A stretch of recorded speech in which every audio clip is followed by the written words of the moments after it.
Field marshal Saeed Asim Munir का दौरा Tehran मुकम्मल। ईरान के आला क़यादत से मुलाकातें। ISPR के मुताबिक चीफ ऑफ डिफेंस फोर्सेस के ईरानी सदर मसूद पेजिशकियान से मुलाकात। फील्ड मार्शल के ईरानी सुप्रीम लीडर के नुमाइंदे मोहसिन रज़ाई, स्पीकर बाकिर कालिबाफ, वज़ीर ख़ारजा अब्बास इराक़ची और वज़ीर दाखिला सिकंदर मोमनी से भी अलग अलग मुलाकातें। अमरीका ईरान मज़ीद कशीदगी रोकने और आबने हुर्मुज़ दोबारा खोलने पर गुफ्तगू हुई।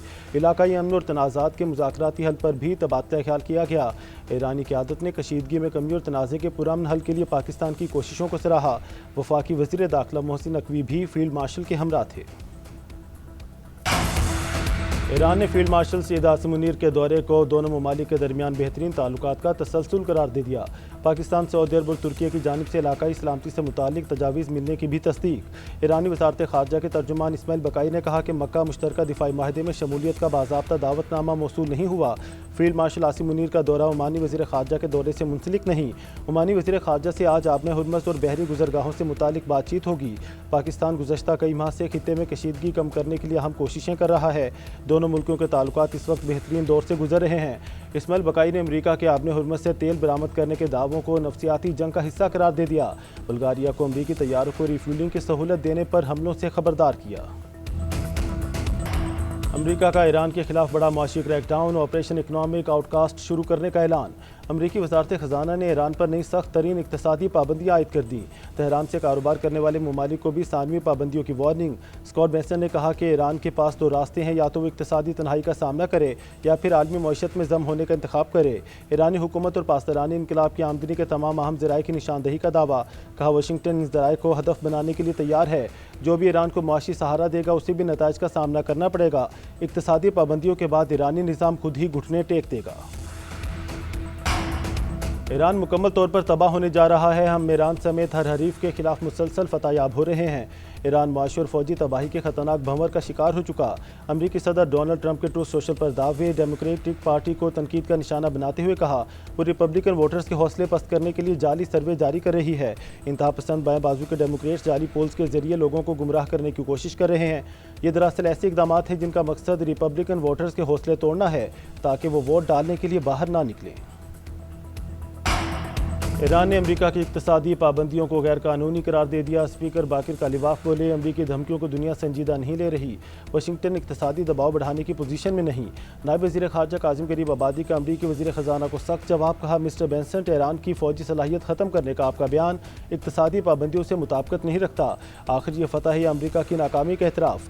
वज़ारत ख़ारजा के तर्जुमान इस्माइल बकाई ने कहा ईरान के खिलाफ बार बार आयद की जाने वाली अमरीकी पाबंदियाँ नतीजा खेज साबित नहीं होंगी। ईरानी वज़ीर मईशत कहते हैं इक़्तिसादी पाबंदियों का मुकाबला करने के लिए तैयार हैं। अमरीका हमारी मालियाती शरियानें नहीं काट सकता। चीन की ईरान के खिलाफ इक़्तिसादी जंग की मुखालफत। चीनी वज़ारत ख़ारजा का कहना है ईरान पर अमरीकी पाबंदियों की धमकियाँ मसाइल हल करने में मददगार नहीं। फ्रीकैन से अक्लमंदी और ज़ब्त का मुजाहरा करने की अपील करते हैं। चीन हालात पर गहरी नज़र रखेगा, अपने जायज़ हकूक़ और मफादात के तहफ़्फ़ुज़ के लिए ज़रूरी इक़दाम करेगा। गजा में जंगबंदी के बावजूद इसराइली बर्बरियत जारी। सिहोनी फ़ौज के मुख्तलिफ इलाकों में बमबारी। मज़ीद 9 अफराद शहीद और मुतादिद ज़ख्मी। शोहदा में एक बच्चा भी शामिल। 24 घंटे में शोहदा की तादाद 11 हो गई। 15 अफराद ज़ख्मी हुए। फ़लस्तीनी वज़ारत सेहत के मुताबिक जंगबंदी के बाद से अब तक 1297 से ज़ायद फ़लस्तीनी शहीद, 4000 से ज़ायद ज़ख्मी हो चुके।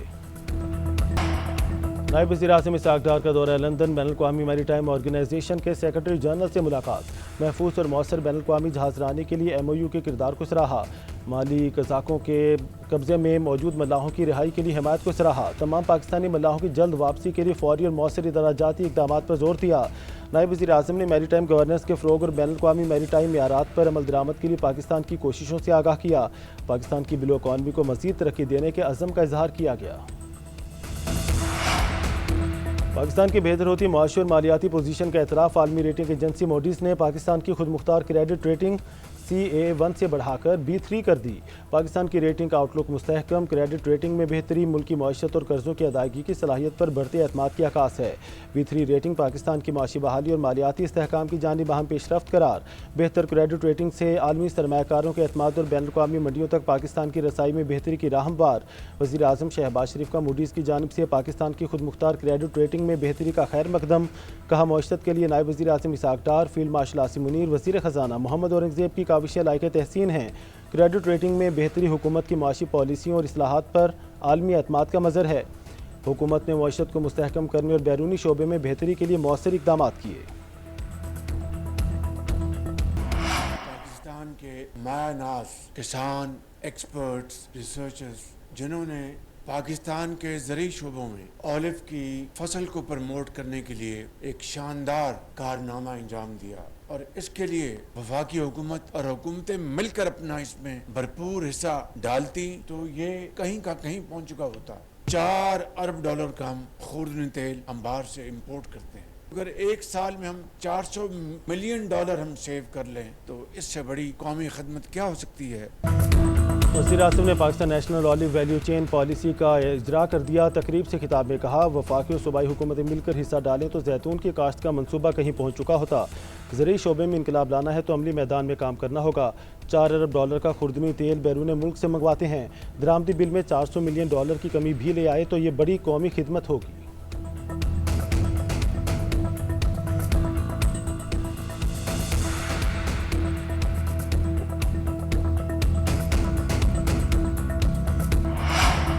वाले PTI के अस्पताल मुंतकली के फैसले के खिलाफ नजर सानी दरख्वास्त। हुकूमत की दरख्वास्त को नंबर अलॉट कर दिया गया।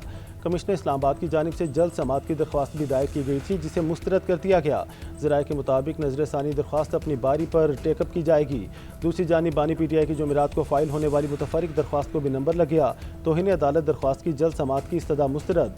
दरख्वास्त मुकर्रर करने का फैसला चीफ जस्टिस ऑफ पाकिस्तान करेंगे। चेयरमैन PTI बैरिस्टर गौहर और लतीफ़ खोसा की रजिस्ट्रार सुप्रीम कोर्ट से मुलाकात। हुकूमत के खिलाफ तौहीन अदालत की दरख्वास्त जल्द समाअत का मुतालबा। GNN से खसूसी गुफ्तगू करते हुए बैरिस्टर गौहर ने कहा, तौहीन अदालत की दरख्वास्त में वज़ीर दाखिला का नाम ना होने से पार्टी का कोई ताल्लुक नहीं, ये वकला का काम है। उन्होंने जिसका नाम ज़रूरी समझा वो दरख्वास्त में शामिल कर दिया। हम इस पर कोई सियासत नहीं करते, हमारा तो मकसद सिर्फ ये है कि अदालत के हुक्म पर अमल दरामद हो। चेयरमैन PTI बैरिस्टर गौहर का कहना है, रजिस्ट्रार सुप्रीम कोर्ट से मुलाकात में दरख्वास्त को जल्द समाअत के लिए मुकर्रर करने का मुतालबा किया। यकीन दहानी कराई गई कि इस मामले पर कुछ करेंगे। हिज़्ब इख्तिलाफ में बैठी जमातों का मुश्तरका अपोजिशन पर इतफाक। ज्वाइंट अपोजिशन का पार्लियामेंट हाउस में पहला पार्लिमानी इजलास। तमाम जमातों के कायदीन और पार्लिमानी नुमाइंदों की शिरकत। इजलास में अपोजिशन जमातों की कौमी असम्बली में मुश्तरका हिकमत अमली और कानून साजी पर मुशावरत की गई। मौलाना फजलुर रहमान ने कहा कि आज पहला कदम है, आज से आगाज़ कर रहे हैं। अपोजिशन लीडर कौमी असम्बली महमूद खान अचकजई बोले, घुटन ज़दा माहौल में असम्बली के हिज़्ब इख्तिलाफ ने मुत्तहिद होने का सबूत दे दिया। सेनेट में अपोजिशन लीडर अल्लामा राजा नासिर अब्बास ने कहा, बानी PTI से मुतालिक सुप्रीम कोर्ट ने कहा शिफा अस्पताल लाया जाए। PTI के चेयरमैन बैरिस्टर गौहर का कहना था, हम सब ने फैसला किया है कि हम पार्लियामेंट में कानून साजी पर यकसा मौक़िफ़ पेश करेंगे। ज्वाइंट अपोजिशन से हुकूमत नहीं बल्कि अपोजिशन को ही खतरा है। हुकूमती सेनेटर परवेज़ रशीद का रद्द-ए-अमल। पार्लियामेंट हाउस के बाहर मीडिया से गुफ्तगू में कहा, अपोजिशन यानी PTI तो मारधाड़ की सियासत करती है। ज्वाइंट अपोजिशन पर हैरान हुई, ये कैसे काम करेंगे। मौलाना फजल रहमान बेलगाम घोड़े पर सवार होने की कोशिश कर रहे हैं, वो इस बेलगाम घोड़े को कैसे काबू करेंगे। स्पीकर कौमी असम्बली सरदार रियाज सादी का कहना है, सिस्टम नाकाम नहीं हुआ, डिलीवर कर रहा है। नाकामी या कामयाबी का फैसला आवाम को करने दिया जाए। आयतुल कुर्सी, दरूद शरीफ और चारों कुल पढ़कर ऐवान में आता हूँ और फूंके मारता रहता हूँ, जिससे अल्लाह मदद करता है। नए सूबों और मकामी हुकूमतों के मामले पर बहस होनी चाहिए। तहरीक इंसाफ की क़यादत अपने सोशल मीडिया से डरती है। हुकूमत पीपल्स पार्टी के दरमियान मामलात बातचीत से बेहतर हो जाएंगे। तहरीक इंसाफ कायमा कमेटियों में वापस आए।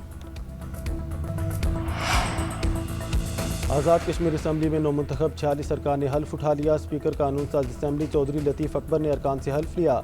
इससे पहले 8 मखसूस नशिस्तों पर इंतखाब हुआ। ख़वातीन की 5 मखसूस नशिस्तों पर पीपल्स पार्टी की 2 और मुस्लिम लीग नून के 3 उम्मीदवार कामयाब। उलमा मशाइख की सीट पर नून लीग के पीर मज़हर सईद शाह और टेक्नोक्रेट नशिस्त पर नून लीग के बैरिस्टर इफ्तिखार गिलानी मुंतखब। ओवरसीज़ कश्मीरी की नशिस्त पर नून लीग के अब्दुर्रहमान आराई बिला मुकाबला मुंतखब हुए। नून लीग मजमूई तौर पर 31 नशिस्तों और पीपल्स पार्टी ने 14 नशिस्तों पर कामयाबी हासिल की। एक सीट पर अवामी दस्तोबाजू से इतिहाद के बाद नून लीग की नशिस्तें 32 हो गईं। उधर कायद नून लीग नवाज शरीफ ने चौधरी तारिक फारूक को स्पीकर आज़ाद कश्मीर कानून साज असम्बली के लिए नामजद कर दिया। चुनाव आज होगा।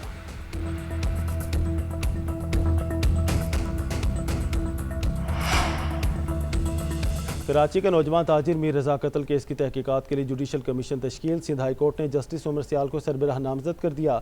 जुडिशल कमीशन की TORs भी जारी। कमीशन मीर रजा की मौत के असल हक़ाइक़ और हालात का जायज़ा लेगा। इस बात का भी तयन किया जाएगा कि किसी पुलिस अफसर, MLO और या दीगर हुकाम ने गफलत का मुजाहरा तो नहीं किया। उधर मीर रजा के अहल खाना की जुडिशल कमीशन के खिलाफ दरख्वास्त भी समाअत के लिए मंजूर। जस्टिस अदनान करीम की सरबराही में 2 रुकनी बेंच दरख्वास्त की समाअत करेगा। अहल खाना ने सिंध हुकूमत के फैसले पर तहफ़्फ़ुज़ात का इजहार किया। वकील जबरान नासिर का कहना है अभी तक फैसले की कॉपी फैमिली को नहीं मिली। TORs भी कोई नहीं जानता, जो काम होना है तफ्तीश की जानिब से ही होगा। सवाल किया जाना चाहिए शवाहिद क्यों ज़ाया हो गए। GIT बनाई जाए जिसमें मुख्तलिफ इदारों के लोग शामिल हों। कैमरों की फुटेजेस शेयर नहीं की गई। मोटरसाइकिल या कुछ पता चला ना गाड़ी का, अब ये कह रहे हैं कैमरे ख़राब हैं। हुकूमत का पेट्रोलियम मसनूआत की कीमतों में इजाफे का ऐलान। पेट्रोल की कीमत में 39 पैसे फ़ी लीटर इजाफा। नोटिफिकेशन के मुताबिक पेट्रोल की नई कीमत 341 रुपये 98 पैसे फ़ी लीटर हो गई। डीजल की कीमत में 2 रुपये 40 पैसे फ़ी लीटर इजाफा। डीजल की फ़ी लीटर कीमत बढ़कर 370 रुपये 69 पैसे हो गई। पेट्रोलियम मसनूआत की कीमतों में इजाफा 25 अगस्त के लिए किया गया।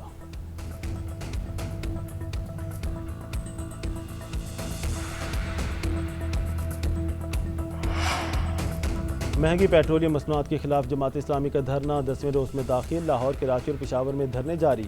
हाफिज़ नेमर रहमान का 29 अगस्त से बलोचिस्तान में भी धरने शुरू करने का ऐलान। लाहौर में धरने के शुरा से खिताब में कहा अशिया ज़रूरिया, बिजली, गैस सब महंगा हो चुका। ये कौम पर लेवी भत्ता, बिजली के फिक्स चार्जेस लगाकर माफिया को नवाजते हैं। मोहसिन नकवी ने खुद कहा अब ये सिस्टम नाकाम हो चुका है। ये सिस्टम तो कराची में कब्जा मेयर, पंजाब में जागीरदारों की सूरत में मौजूद है।